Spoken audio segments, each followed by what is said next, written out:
Hello everyone, आप सभी का हार्दिक स्वागत है मेरे इस YouTube channel sky music education पर।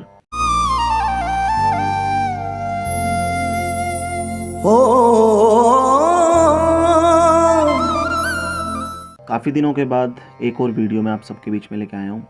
मेरी वीडियोस रिलेटेड रहती हैं एग्ज़ाम से लेकर या फिर कोई म्यूज़िक से लेकर के म्यूज़िकल वीडियोस होती हैं। तो ये जो टाइम है अब 10th और 12th के लेकर है। बोर्ड एग्ज़ाम है, बहुत पास हैं, बहुत जल्दी बोर्ड एग्ज़ाम होने वाले हैं।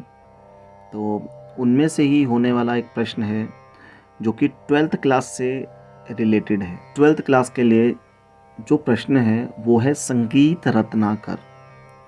दो ग्रंथ हैं, संगीत पारिजात और संगीत रत्नाकर, जो कि 12th क्लास में आते ही आते हैं। या तो संगीत पारिजात आएगा या फिर आएगा संगीत रत्नाकर। तो आज मैं जो चर्चा कर रहा हूँ वो 12th क्लास के म्यूज़िक जो थियरी एग्ज़ाम है उससे रिलेटेड है। संगीत रत्नाकर के बारे में आज आपको बताऊंगा। संगीत रत्नाकर यह संगीत का बहुत ही महान बड़ा ग्रंथ है और आज आप जानेंगे कि ये संगीत रत्नाकर जो है, जो ग्रंथ है, इसमें ऐसा क्या है, क्या कुछ हमको पढ़ने को देखने को मिलता है और किसने इसका आविष्कार किया, कब हुआ आविष्कार, क्या कुछ सामग्री हमें संगीत से रिलेटेड इसमें मिलती है। तो आइए मैं प्रश्न की ओर बढ़ता हूँ। संगीत रत्नाकर, तो सबसे पहले ऊपर हेडिंग पढ़ लेते हैं। पंडित शारंगदेव कृत संगीत रत्नाकर। इसका मतलब ये हुआ पंडित शारंगदेव के द्वारा एक लिखा गया ग्रंथ है जिसका नाम क्या है, संगीत रत्नाकर। तो यहाँ पर अगर हम 1 नंबर का क्वेश्चन निकालें तो ऐसा बता सकते हो कि पंडित शारंगदेव ने कौन सा ग्रंथ लिखा है, संगीत रत्नाकर। और संगीत रत्नाकर के लेखक कौन है, रचयिता कौन है, वह है पंडित शारंगदेव। तो आइए उनके बारे में जानते हैं। पंडित शारंगदेव द्वारा रचित ग्रंथ संगीत रत्नाकर संगीत का आधारिक ग्रंथ माना जाता है। पंडित शारंगदेव जी ने इस ग्रंथ की रचना 13वीं शताब्दी में की थी। ठीक है जी, 13th सेंचुरी में इसका आविष्कार हुआ था और संगीत के आधार पर इस ग्रंथ को लिखा गया है। पंडित जी मूलतः कश्मीरी ब्राह्मण थे, कश्मीर के थे, पंडित जी थे, ब्राह्मण थे। इनके पिता श्री सोढ़ल बड़े विद्वान, बुद्धिमान एवं विनम्र व्यक्ति के स्वामी थे। सोढ़ल जो हैं, इनके पिता का नाम है श्री सोढ़ल। अगर क्वेश्चन आता है 1 नंबर में तो आप लिख सकते हैं। जो राजा विल्लभ के दरबार में उच्च कर्मचारी थे, राजा विल्लभ थे, उनके दरबार में उच्च कर्मचारी थे। ऐसे महान गुणी के घर पंडित शारंगदेव का जन्म और पालन पोषण हुआ। इनका जन्म 1210 ईस्वी के बाद का माना जाता है। 1210 ईस्वी के बाद का माना जाता है, मतलब कोई इनकी जन्म तिथि है नहीं, मतलब ऐसा कुछ मैंने पढ़ने में मेरे को नहीं आया है। तो आप 1210 लिख सकते हैं। और 13वीं शताब्दी के अंदर इसकी रचना की गई थी। पंडित जी ने सभी देवताओं की आराधना की, संपूर्ण शास्त्रों का मर्म जाना, गुणियों का सम्मान किया, अनेक स्थानों का भ्रमण कर धन से ब्राह्मणों का, विद्या से जिज्ञासुओं का और रसायन से रोगियों का मन जीता। मतलब इतने महान जो कि व्यक्ति थे पंडित शारंगदेव जी में, बहुत से गुण उनके अंदर भरे हुए थे। संपूर्ण लोक के पापों को नष्ट करने हेतु शाश्वत धर्म व मुक्ति लाभ के लिए संगीत रत्नाकर की रचना की गई थी। सरस्वती देवी ने इनका साथ दिया। देखो, संगीत की कोई भी जब हम बात करेंगे तो जब तक माँ सरस्वती का आशीर्वाद ना होगा तब तक वह कार्य सफल नहीं हो सकता। संगीत से जो रिलेटेड होगा, विद्या से रिलेटेड जो भी कार्य होगा, सरस्वती देवी ने इनका साथ दिया और यह अपने कार्यों को करने में सफल हुए। वास्तव में शारंगदेव ने संगीत रत्नाकर की रचना करके एक कठिन, अद्भुत और विलक्षण कार्य संपन्न किया। एक्चुअली संगीत से रिलेटेड बहुत से प्रश्न थे सबके मन में, तो संगीत से रिलेटेड जो भी प्रश्न थे उनका जवाब इन्होंने इसमें दिया है और अद्भुत कार्य किया है। संगीत के प्रति उन्होंने बहुत ही अच्छा कार्य किया है और इस जो ग्रंथ के अंदर बहुत सारे प्रश्नों के जवाब भी लिखे हैं। मतलब संगीत के अंदर बहुत सी बातों का तोड़ निकाला है उन्होंने। सिंह भोपाल सिंह और कल्लीनाथ ने क्रमशः सुधाकर और कलानिधि टीकाएं लिखकर इस ग्रंथ के महत्व को कई गुना बढ़ा दिया। जो सिंह भोपाल और कल्लीनाथ जी हैं, उन्होंने क्रमशः सुधाकर और कल्लीनाथ की टीकाएं की थी और इस ग्रंथ के महत्व को कई गुना बढ़ा दिया था, इसको समझने में आसान बना दिया है।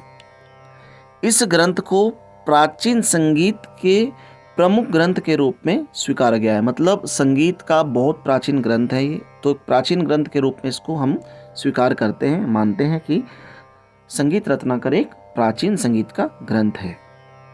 पंडित जी ने अपने इस ग्रंथ को मुख्य रूप से 7 अध्यायों में विभाजित किया। जैसे कि कोई भी हम बुक पढ़ते हैं उसके अंदर लेसन्स होते हैं, तो ऐसे ही ग्रंथ होते हैं, ग्रंथ में अध्याय होते हैं। ठीक है, तो ये अध्याय हैं।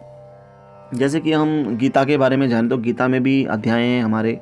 ठीक है, वैसे ही यहाँ पर हम बात कर रहे हैं, इसमें हमारे 7 अध्याय हैं। उन्होंने जो ये बुक लिखी थी, जो उन्होंने एक ग्रंथ लिखा था, उसके 7 अध्याय बनाए थे। 7 अध्यायों में उनको विभाजित किया था अलग अलग, मतलब अलग अलग अध्याय में आपको अलग अलग चीज़ें देखने को सुनने को मिलेगी। इस कारण संगीत रत्नाकर को सप्ताध्यायी भी कहा जाने लगा। मतलब सप्ताध्यायी, इसका मतलब ये हुआ कि ऐसा ग्रंथ जिसके 7 अध्याय हैं। आइए मैं उनका नाम पढ़ देता हूँ। तो पहला जो अध्याय है उस अध्याय का नाम है स्वराध्याय। दूसरा जो अध्याय है उसका नाम है राग विवेकाध्याय। तीसरे नंबर पर जो अध्याय है उसका नाम है प्रकीर्णाध्याय। चौथे नंबर पर है प्रबंधाध्याय। 5th पर है तालाध्याय। 6th पर है वाद्याध्याय और 7 पर है नृत्याध्याय। देखिए, जो मैंने अध्याय के नाम बताए हैं आपको, इन अध्याय के नाम से ही पता चल रहा है कि कुछ ना कुछ इसमें अलग अलग है। जैसे कि पहला स्वर अध्याय है तो स्वर की कुछ बातें, संगीत की बातें होंगी। विवेकाध्याय है, प्रकीर्णाध्याय है, प्रबंधाध्याय प्रबंध के बारे में होगा। ठीक है, विवेकाध्याय में कुछ और होगा। तो ये मैं बताऊंगा अभी आगे, धीरे धीरे हम आगे बढ़ रहे हैं। तो इनके नाम याद रखना। सबसे पहले जो 1-1 नंबर के क्वेश्चन थे वो आपको इसमें से निकाल लेने हैं। जैसे कि 7 अध्याय हैं इसके। ठीक है, सप्ताध्यायी बोलते हैं। तो पहला अध्याय का ये नाम है, 2nd का ये है, 3rd का ये है, 4th का ये है, 5th का ये है, 6th का और ये 7th का। तो आपको इनके भी नाम अलग से लिख लेने हैं कि भाई 7th नंबर पर जो 7वां अध्याय है उसका क्या नाम है। तो नृत्याध्याय उसका नाम है, पहले का स्वराध्याय है। चलो आगे बढ़ते हैं, अभी हम पढ़ रहे हैं। तो पहला अध्याय मैं अभी पढ़ने जा रहा हूँ, स्वराध्याय। इस अध्याय में शारंग देव जी ने संगीत, नाद, श्रुति, स्वर, ग्राम, मूर्छना, वर्ण व अलंकार आदि का वर्णन किया। तो यह अध्याय एक बिल्कुल अलग अध्याय है जिसके अंदर संगीत, नाद, श्रुति, वैसे तो ये सारे के सारे संगीत से रिलेटेड ही हैं, लेकिन इसमें संगीत की परिभाषा वगैरह उन्होंने बता रखी है। संगीत, नाद की परिभाषा है, श्रुति के बारे में बताया है, स्वर के बारे में बताया है, ग्राम के बारे में बताया है, मूर्छना क्या होती है, वर्ण और अलंकार आदि के बारे में बताया है। तो सबसे पहले हम जो हेडिंग देख रहे हैं नंबर 1 पे जो आ रही है स्वर अध्याय में, वो है संगीत। पंडित शारंग देव जी ने गायन, वादन और नृत्य तीनों कलाओं के समावेश को ही संगीत माना है। देखो, गायन, वादन और नृत्य, ये तीनों जो कलाएं मिलती हैं, इन तीनों कलाओं के सम्मिलित समावेश को जो है हम संगीत कहते हैं। जो कि आजकल हम पढ़ा रहे हैं 10th 12th में जो पढ़ा रहे हैं। तो ये जो हम बता रहे हैं ये इतनी पुरानी बात है जो आज तक सब सीखते आए हैं। तो पंडित शारंग देव जी ने गायन, वादन और नृत्य तीनों कलाओं के समावेश को ही संगीत माना था। आगे बढ़ते हैं। नृत्य को वादन का अनुकरण करने वाली कला स्वीकार किया है। नृत्य को वादन के अनुकरण, मतलब नृत्य और वादन का मेल बताया है तथा इन कलाओं में से, इन तीनों कलाओं में से सर्वोपरि कला गायन को माना है। मतलब सिंगिंग जो है, जो गायन है, जो गाने की जो कला है, वो तीनों में से सबसे ऊपर मानी गई है। गायन, वादन और नृत्य में से सबसे ऊपर की कला कौन सी है? गायन। ठीक है, और वादन और नृत्य ये एक दूसरे के अनुकरण मतलब मानी गई हैं कि एक दूसरे का साथ देकर चलती हैं, एक दूसरे के बिना रह नहीं सकती। समझ रहे हो? अगर वादन नहीं होगा तो नृत्य नहीं हो सकता और नृत्य वादन के बिना हो ही नहीं सकता है। तो इसलिए यहाँ पर जो बता रहे हैं वो ये बता रहे हैं कि जो गायन है वो सबसे ऊपर कला है। ठीक है, तो यहाँ पर जो सबसे ऊपर कला बता रखी है वो है गायन कला। इन्होंने मुख्य रूप से 2 प्रकार का संगीत माना है, एक तो मार्गी संगीत माना है, दूसरा देसी संगीत। अब मार्गी संगीत क्या है? जो मार्ग की ओर ले जाता है, ऐसा संगीत जो हमें मार्ग की ओर ले जाए, ठीक है। जिसका प्रयोग कौन करता था? देवी देवता लोग करते थे भगवान की उपासना करने के लिए, है ना, मोक्ष प्राप्ति के लिए। तो ये मार्गी संगीत था। मार्गी संगीत आजकल तो नहीं है। और जो दूसरे नंबर पे है वो देसी संगीत। देसी संगीत का मतलब है जो देश विदेश में जो चल रहा है देसी संगीत, अपने अपने जो क्या कहते हैं, देसी संगीत का संबंध जन रुचियों पर आधारित है। मार्गी संगीत का उद्देश्य मोक्ष प्राप्ति का होता है, जबकि देसी संगीत जो है उसका संबंध जन रुचियों पर आधारित होता है। जो जन रुचि, जो जनता लोग जिनको पसंद आता है संगीत, ऐसे संगीत को हम देसी संगीत कहते हैं, जो देश विदेश में है, जो प्रांत में है, जो राज्य में है, जो स्टेट में, अलग अलग जगह पर। सेकंड नंबर पर हम बात कर रहे हैं नाद के बारे में। तो पंडित शारंग देव गीत, वाद्य और नृत्य को नादात्मक मानकर संपूर्ण जगत को ही नाद के अधीन मानते हैं। वो कह रहे हैं कि गीत, वाद्य और नृत्य को नादात्मक, ये मतलब इसमें भी नाद है। नाद क्या होता है? नाद एक तरह से स्वर ही होता है, लेकिन नाद स्वर की सबसे छोटी इकाई है। जैसे कि एक बूंद ऊपर से पड़ती है तो उस बूंद में से भी बहुत छोटे छोटे छींटे निकलते हैं, ठीक है, वो छोटे छोटे कण निकलते हैं पानी के। तो इस तरह से ये स्वर का ही हिस्सा है नाद। हर स्वर नाद हो सकता है, लेकिन नाद जो होता है वो स्वर की सबसे छोटी इकाई है। नाद फिर श्रुति फिर स्वर, तो सबसे छोटी इकाई। हर नाद होते हैं वो सुरीला होता है, ठीक है, वो नियम में होता है, उनकी आंदोलन संख्या स्थिर होती है। पंडित जी ये कह रहे हैं कि गीत, वाद्य और नृत्य ये नादात्मक है, इनमें नाद है, जिस कारण संपूर्ण जगत को ही उन्होंने नाद के अधीन मान लिया है। नाद की अभिव्यक्ति से ही आनंद मिलता है और सौंदर्य की सृष्टि होती है। ये नाद के दो भेद, आहत नाद और अनाहत नाद बताते हैं, जो कि हम भी बता रहे हैं। तो ये वहाँ से ही चलता आ रहा है कि दो नाद होते हैं, आहत और अनाहत। आहत वह होता है जो हमें सुनाई देता है, अनाहत नाद वह होता है जो हमारे मन ही मन चलता है, वो जो सिर्फ हमें सुनाई देता है। जैसे कि मेरे मन की कोई बात है, वो आपको सुनाई नहीं देगी। मन ही मन में मैं गा रहा हूँ, या मन ही मन में मैं ओम का उच्चारण कर रहा हूँ, जो कि हम प्रार्थना करने के लिए प्रयोग करते हैं। ऋषि मुनि जो लोग होते हैं वो मन ही मन उच्चारण करके भगवान की उपासना करते हैं। और आहत नाद जो हमें प्रत्यक्ष रूप से सुनाई देता है, उसको आहत कहते हैं। तो ये दो इन्होंने नाद बताए हैं, आहत और अनाहत।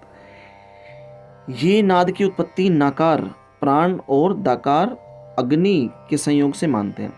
ये नाद की उत्पत्ति नकार, प्राण और दकार, अग्नि के संयोग से मानते हैं। श्रुति, पंडित शारंग देव जी श्रुति के 22 भेद मानते हैं, जो कि हम बता रहे हैं 22 श्रुतियाँ होती हैं, और उन्हें श्रुति की संज्ञा देते हैं। ये कहते हैं कि हृदय स्थान में 22 नाड़ियाँ हैं, मतलब 22 नसें हैं हमारे हृदय स्थान में, जो कि तिरछी हैं। वायु के आघात करने पर उन्हीं से 22 श्रुतियाँ एक के बाद एक क्रम से उत्पन्न होती है। मतलब देख लो, संगीत को शारंग देव जी ने हमारे शरीर से जोड़ा है। उन्होंने कहा है कि हमारे हृदय स्थान में 22 नाड़ियाँ होती हैं, जो कि जब उसके अंदर वायु का आघात होता है तो वो एक के बाद वो क्रम से उत्पन्न होती है। 22 श्रुतियाँ, आवाज़ उत्पन्न होती है वहाँ से। नेक्स्ट हम बात कर रहे हैं स्वर के बारे में। स्वर की परिभाषा के अंतर्गत पंडित जी लिखते हैं, श्रुति के उपरांत उत्पन्न होने वाला रंजक नाद स्वर कहलाता है। मतलब जब 22 श्रुतियाँ हैं, 22 श्रुतियों में से, वैसे तो श्रुति से पहले नाद है, नाद के बाद श्रुतियाँ बनती है, नाद से श्रुति, श्रुति से स्वर। तो जो 22 जो श्रुतियाँ हैं उनके ऊपर जो एक क्रम के अनुसार नाद उत्पन्न होता है, वहाँ से स्वर की जो है उत्पत्ति होती है। श्रुति के उपरांत उत्पन्न होने वाला रंजक नाद, रंजक का मतलब जो हमें अपनी ओर आकर्षित करता है, रंजक नाद स्वर कहलाता है। 22 श्रुतियों में षडज, ऋषभ आदि 7 स्वर, ठीक है, 22 श्रुतियों में से षडज, ऋषभ, गंधार, मध्यम, पंचम, धैवत और निषाद, ये 7 स्वर हैं। ये 7 शुद्ध स्वर बनते हैं, जिन्हें संक्षेप में सारेगामा पाधानी हम कह सकते हैं। यहाँ पर हमने शॉर्टकट में लिखा हुआ है कि उन्होंने 22 श्रुतियों में से षडज, ऋषभ आदि, आदि का मतलब और भी हो सकते हैं, षडज, ऋषभ, गंधार, मध्यम, पंचम, धैवत, निषाद, जिन्हें हम सारेगामा पाधानी वगैरह कहते हैं। 7 शुद्ध और 12 विकृत स्वर, कुल मिलाकर ये 19 स्वरों का विवरण देते हैं। जैसा कि आजकल हम बताते हैं कि 5 विकृत है और 7 शुद्ध हैं। कुल मिलाकर के 12 स्वर होते हैं।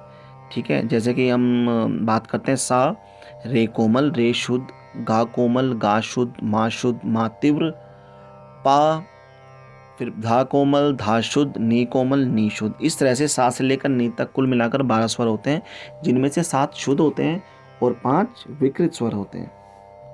लेकिन इन्होंने 19 स्वरों का विवरण दिया था। उन्होंने ये कहा था कि 7 तो शुद्ध हैं और 12 कितने हैं? विकृत। लेकिन आज के समय में विकृत 5 ही हैं। उनके स्वरों की विशेषता यह थी कि कोई भी स्वर अपने स्थान से हट जाने पर विकृत तो होता ही था, अपने स्थान पर रहते हुए भी अंतराल बदल जाने पर भी विकृत हो जाता था। कहने की बात यह है कि जो स्वर अपने शुद्ध अवस्था से उतर जाता है या नीचे होकर गाया जाता है या ऊपर होकर गाया जाता है, वो विकृत स्वर कहलाता है। लेकिन वो ये कहते थे कि अगर स्थान पर रहते हुए भी अंतराल बदल जाए, अंतराल बदल जाने पर भी विकृत हो जाता था। ठीक है, अंतराल मतलब थोड़ा सा समय अंतराल जिस तरह से होता है, वैसे ही स्वरों का भी एक गायन का, वादन का एक अंतराल होता है। अब हम आगे बात करते हैं वादी, संवादी, अनुवादी और विवादी।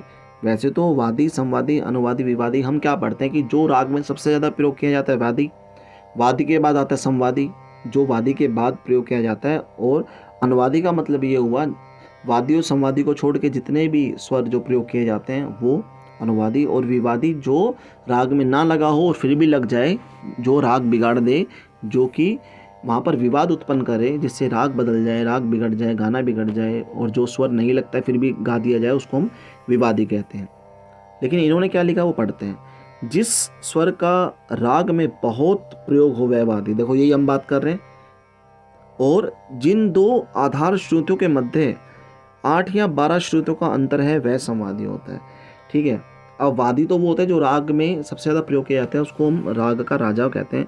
लेकिन संवादी भी किस तरह से हम देखा जाता है, तो संवादी, वादी से संवादी किस तरह से अलग होगा, तो जो संवादी है वो 2 आधार श्रुतियों के मध्य 8 या 12 श्रुतियों का अंतर होना चाहिए। ठीक है, 8 से 12 श्रुतियों का अंतर होना चाहिए वादी और संवादी के बीच में, वह संवादी स्वर कहलाता है।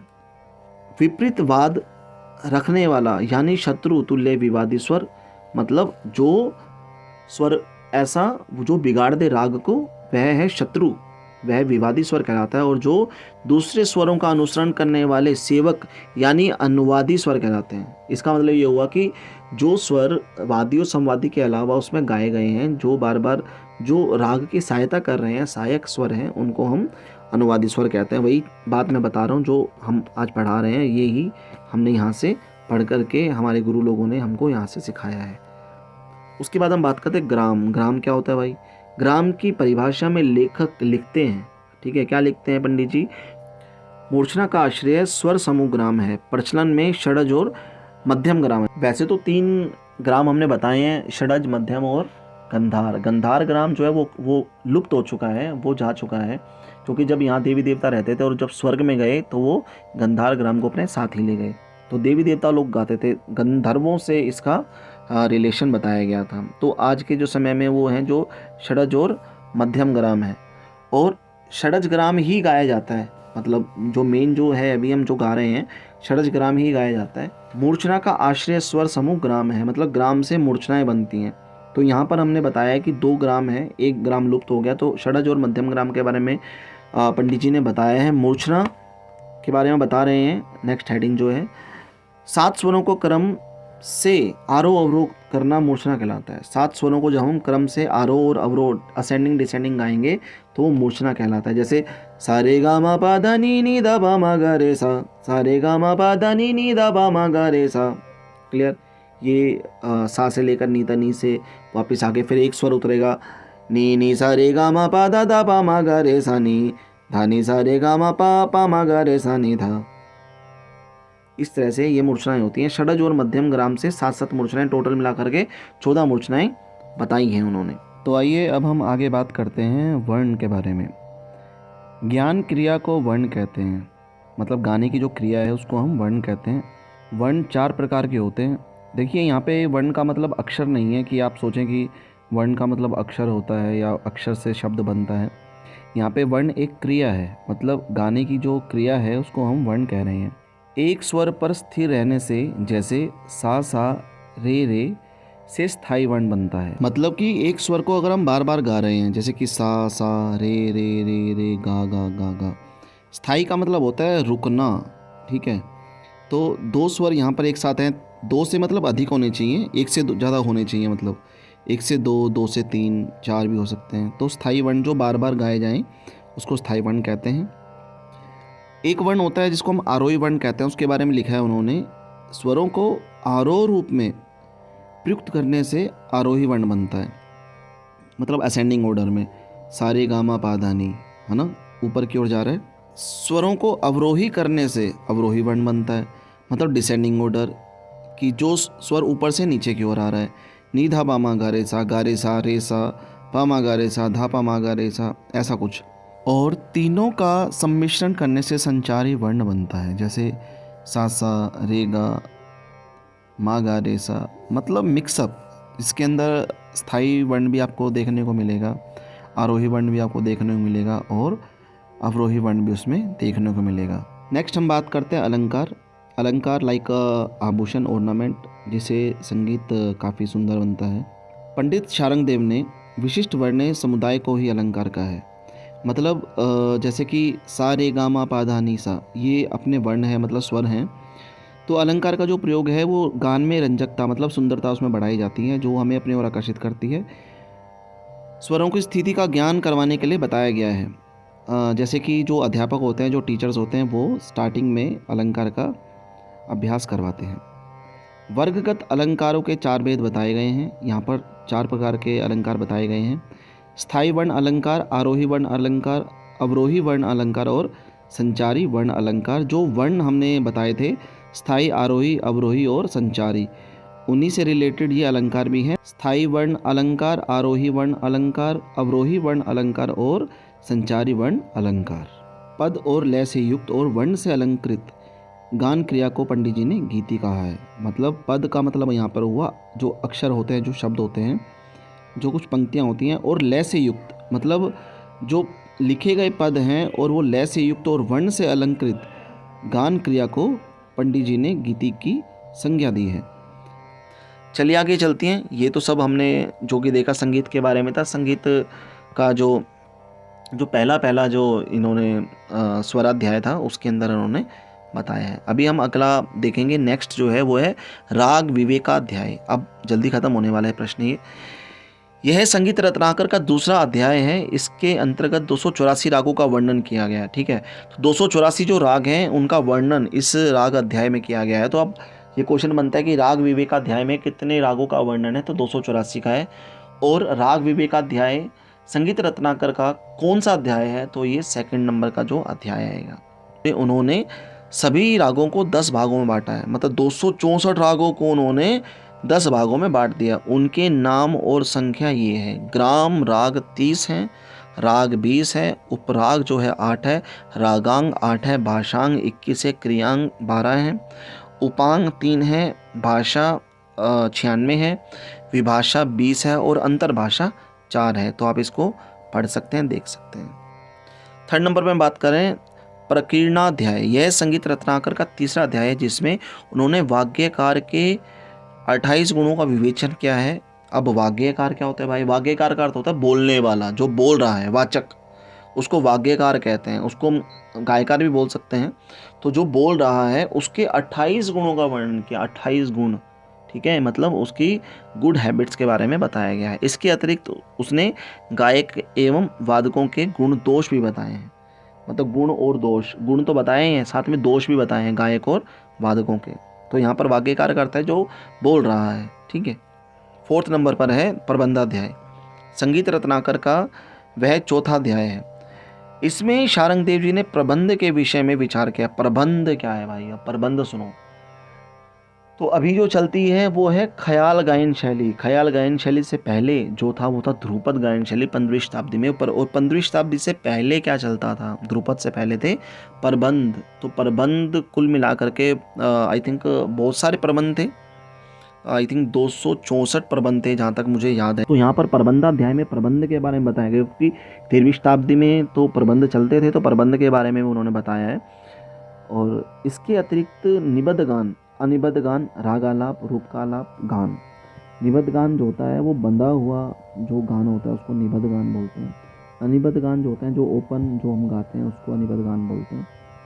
और रागालाप, राग के आलाप, रूप का आलाप, ठीक है, गान। गान के बाद स्वस्थान नियम का आलाप, जो स्वस्थान नियम के 4 नियम होते थे, तो उस तरह से आलाप किए जाते थे। अल्पत्व, बहुत्व, अल्पत्व थोड़ा, बहुत ज़्यादा आदि पर इस अध्याय में प्रकाश डाला गया है।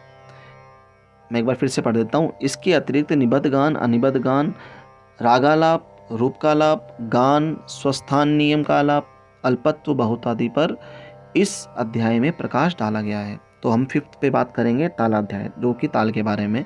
इसमें एक छोटी सी लाइन लिखनी है हमको कि संगीत रत्नाकर का यह 5वां अध्याय है, जिसमें उन्होंने उस समय की प्रचलित तालों पर विचार किया है। ठीक है। 6 नंबर पे हम बात कर रहे हैं वाद्याध्याय। वाद्य का मतलब इंस्ट्रूमेंट्स, तो हम यहाँ बात कर रहे हैं। उन्होंने 6ठा जो अध्याय बताया है वो वाद्यों से लेकर है, इसमें जिसमें उन्होंने समस्त वाद्यों को 4 भागों में बांटा है। 4 भाग जो भाई, तत्वाद, सुशीरवाद, अवनदवाद और घनवाद। ठीक है, ये वाद होते हैं। इनके अतिरिक्त वादों को उनके उपयोग के अनुसार 4 भागों में विभक्त किया है। अब उनका उपयोग भी होगा तो अलग भागों में उन्होंने बांटा है। ठीक है। वैसे अगर थोड़ा बहुत मैं आपको नॉलेज दे देता हूँ यहाँ पर कि तत्ववाद, सुशीरवाद, अवनदवाद और घनवाद क्या होता है। देखो, सबसे पहले तत्ववाद बताता हूँ। जिनके अंदर तारें लगी होती हैं, ऐसे वाद्य जिसमें तारें लगी होती हैं, उनको हम तत्ववाद्य कहते हैं। सुशीरवाद्य जो कि हवा के इंस्ट्रूमेंट हैं, जैसे कि फ्लूट की बात कर लो आप, सैक्सोफोन की बात कर लो, शहनाई की बात कर लो, तो ये सब क्या है, सुशीरवाद्य हैं। और तत्ववाद्य जैसे कि सारंगी हो गया, ठीक है, सितार हो गया, है ना, वॉयलिन हो गया, तो ये सब तत्ववाद्य हैं। अवनद और घन वाद्य हैं। अवनद, घन वाद्य वो होते हैं जैसे कि जो तबले से बने होते हैं, वो वाद्य होते हैं, और जिनको एक दूसरे से मिला करके बजाया जाता है, वो वाले वाद्य होते हैं, जिनको हम अवनद और घन वाद्य कहते हैं। घन वाद्य आई थिंक जो एक दूसरे से मिला करके बजाए जाते हैं, उनको घन वाद्य कहते हैं, जैसे कि मंजीरा ये हो गया। और अवनद वाद्य जो होते हैं, जो चमड़े से बने होते हैं, उनको हम अवनद वाद्य कहते हैं, जैसे तबला हो गया, और क्या कहते हैं, ढोल वगैरह ये हो गए, ढोलक हो गया, पखावज हो गया। और इनके अतिरिक्त वाद्यों को उनके उपयोग के अनुसार 4 भागों में विभक्त किया है। तो सबसे पहले जो किया है वो है शुष्क वाद्य, जो सोलो रूप में बजते हैं, मतलब सोलो मतलब सिंगल जो बंदा बजा रहे हैं, उसको हम शुष्क वाद्य कहते हैं। सेकंड नंबर पर है गीतानुंग, जो गीतों की संगति करते थे। थर्ड पर है नृत्यानुंग, जो नृत्य की संगति करते थे। ठीक है, जो गीत के साथ बजाए जाते थे, जो नृत्य के साथ बजाए जाते थे। इन दोनों के अलग अलग नाम थे, गीतानुंग और नृत्यानुंग। और एक होता है गीत नृत्यानुंग, जो गीत और नृत्य दोनों में प्रयोग किए जाते थे। ठीक है, दोनों में कर सकते थे। इसके अतिरिक्त पंडित शारंग देव जी ने मत कोकिला वीणा एवं किन्नरी वीणा का भी वर्णन किया है। नेक्स्ट हम बात कर रहे हैं नृत्याध्याय। ठीक है, बहुत आसान था। नृत्याध्याय के अंदर नृत्य के बारे में बताया उन्होंने, नाट्य के बारे में बताया, और नृत्य संबंधी विषयों पर प्रकाश डाला है। पूरी लाइन में पढ़ देता हूँ। संगीत रत्नाकर का यह अंतिम अध्याय है, 7वां अध्याय है, जिसमें उन्होंने नृत्य, नाट्य और नृत्य संबंधी विषयों पर प्रकाश डाला है। तो जैसा कि आज मैंने बात की है संगीत रत्नाकर के बारे में, पंडित शारंग देव जी ने, जो कि कश्मीरी ब्राह्मण थे, कश्मीरी पंडित थे, 13वीं शताब्दी के अंदर उन्होंने इसका आविष्कार किया था। 7 अध्याय हैं इसके। तो मुझे पूरी उम्मीद है आपको बहुत अच्छे समझ में आ गया होगा। अगर आपने अच्छे से सुना होगा तब भी आपको बहुत अच्छे समझ में आ गया होगा। आप यहाँ से स्क्रीनशॉट भी ले सकते हैं, कॉपी में लिख भी सकते हैं, साथ साथ समझ भी सकते हैं। अच्छा लगे तो कमेंट करना, और कुछ भी अगर पूछना हो तो मेरा नंबर भी है जो कि मैंने डाल रखा है अबाउट में, तो आप वहाँ मेरे को मैसेज कर सकते हो, पूछ सकते हो कुछ भी। और बहुत जल्द मैं सभी के सभी जो प्रश्न हैं 12th क्लास के टोटली प्रश्न मैं इस बार डालने वाला हूँ। कोशिश मेरी रहेगी जल्दी से जल्दी डालूँ। तो मिलते हैं बहुत जल्दी अगली वीडियो में। सभी को नमस्कार एंड गॉड ब्लेस यू, और जय माँ सरस्वती। और मेरे चैनल को सब्सक्राइब ज़रूर कर देना भैया। Thank you so much.